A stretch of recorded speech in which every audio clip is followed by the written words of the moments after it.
Hi everyone, welcome to today's session of the AI Shift. And today's topic is AI isn't magic, it's a mirror. My name is Craig Pateman and it's good to be with you today. And today we're going to look at the quality of AI's output and that it is only as good as the input you give it. So welcome to the AI Shift. And if you're new here, this is our weekly 15-minute strategy session for business owners who want clarity, not complexity. Every week we bust a myth, we give you a smarter way to think about AI and use AI, and we leave you with one action you can take today to create real leverage in your business. So let's jump into today's session about AI isn't magic, it's a mirror.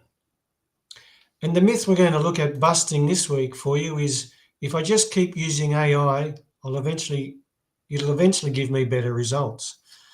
The truth is, AI is a mirror. It reflects exactly what you give it. So poor inputs lead to poor outputs. So let's fix that today and for you and look at why poor inputs equals poor results. So AI can't read your mind. It can only work with what you give it. So if you're giving it vague and incomplete prompts, it will give you vague and incomplete answers. So vague input gives you generic output. A detailed input will give you tailored output. 62% of businesses say AI hasn't improved quality. But that's because most prompts are vague and incomplete. AI can only work with the context you give it. So we see through our clients and through our own workings that we get disappointed with our results. And we trace that back to seeing that our prompts were vague or generic or lacking detail. So according to Gartner, as we said earlier, over 60% of businesses admit AI hasn't improved their content or decision-making quality. Not because the tools are bad, but because the inputs aren't specific enough. AI can't read your mind. It can only work with what you give it. And let's have a look at that. Everyone thinks AI will just figure it out. It's artificial intelligence, so it can read my mind and determine what I want. But in reality, AI doesn't think for itself. It predicts. It's a prediction machine. It predicts the most likely next words based on its training and the input you give it. And it works on mathematics, its probability, its statistics. It works on what it feels will be the best next word in its answer. So if you don't define three things for it, you are going to end up with just generic results. First, you need to give it role and context. Who is AI acting as and what's the scenario? And we'll delve a little bit deeper into these later on in the session. Constraints, such things as how many words you want the answer to be, what tone you want AI to use, examples to include or not include. And particularly, I've seen a lot of negative reaction to AI over the last week about coming up with statistics and figures and that are over 10 years old. You need there as well to give it direction in that you want it only to refer to statistics or studies that have occurred in the last 6 months, 12 months, whatever. Don't leave it open-ended. Refine your search, refine your directions. And the outcome is the exact result you need. It will give you generic answers if you don't define an outcome. It might be that you want engagement. It might be that you want clicks to a landing page. So you need to be specific and detailed and tailored about what you want to achieve. So let's look at a prompt you could use such as this. Act as a copywriter for a premium lifestyle brand. Write a 100-word description for a ceramic coffee mug. Focus on durability, style, and gift appeal. Include a short headline.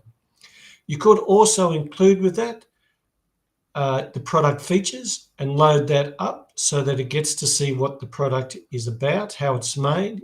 You could load up an image of the coffee mug so that the AI can get a feel of what the coffee mug's features are and then work out its benefits. You could also give it more description in terms of who your target market is. You might be aiming this for professionals, people in an office. It could be a lifestyle mug. It could be a Father's Day, Mother's Day, Christmas Day mug. It could be something special. So the more detailed you give it, the better you could. So a vague prompt could be write a product description for a coffee mug. This gets you more detailed. This gives you more tailored response for what you want to get. So you're giving it here a role, as is to be a copywriter. You're giving it some context in terms of being a premium lifestyle brand. You're giving it constraints about you want a 100-word description, and you could be more detailed about that if you want it as bullet points or what the layout you're looking for, and you're giving it a clear outcome. And then it's ready to action for you. So what we suggest you do this week is you take one recurring task that you use AI for. You have a look at the prompt, you rewrite it with all the 3 elements we've discussed here today. And I'll just go back to those to give you some feel. So give it a role and a context, give it the constraints of what it needs to produce an answer in, and give it the exact results you need, whether it's to clicks to a landing page, open an email, engagement for a social media post. So rewrite the prompt with all 3 elements and can then compare your old versus your new, and then you test them in the market. So, and get the feedback there. Then you'll see which is working and you review, and then you refine, and you review and you refine. So you develop feedback, review, feedback, refine, so that you're improving everything that you're getting with that prompt and improving the performance for your business. So that's our action step for this week. And that's us for this week, as we've covered refining your prompts. If you felt that this was beneficial to you, then there are a few ways if you want to reach out to us or work with us or be involved with what we do.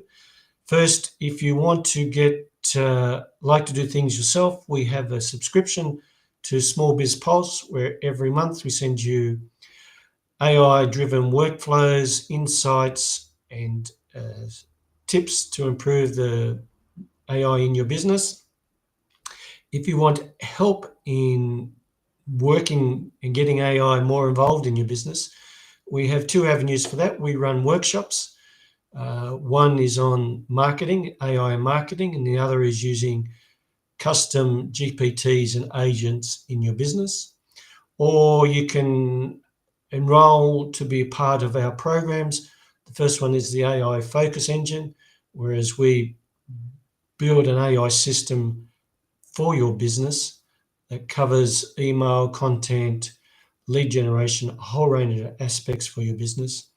Or we do another program is where we build 3 AI-driven custom GPTs or agents for your business to help you start using agents and improve the productivity and efficiency of your business. So if they're of interest to you, please drop us a note or a DM us and we'll come back to you.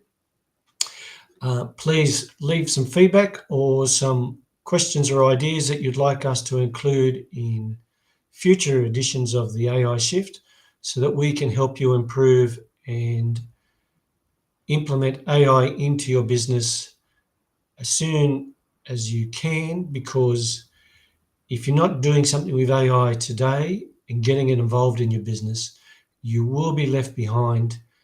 Things are evolving, changing quite quickly, and models are improving, applications are improving, tools are improving, and especially for those businesses that are utilizing AI and really bringing it into their business, which allows them, what we look to see is make enhanced decision making with AI. It doesn't detract from your business, it will add to your business and enable you to spend more time making quality decisions and working on the quality aspects of your business.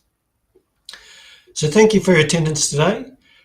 Again, my apologies that we are here on a Thursday, not a Wednesday, as we normally try and have our AI Shift edition. Just with some developments that we're doing here, we got caught up with those, and so unfortunately that delayed that. So I apologise for any inconvenience. Hopefully next week we'll be back to Wednesday at our normal time.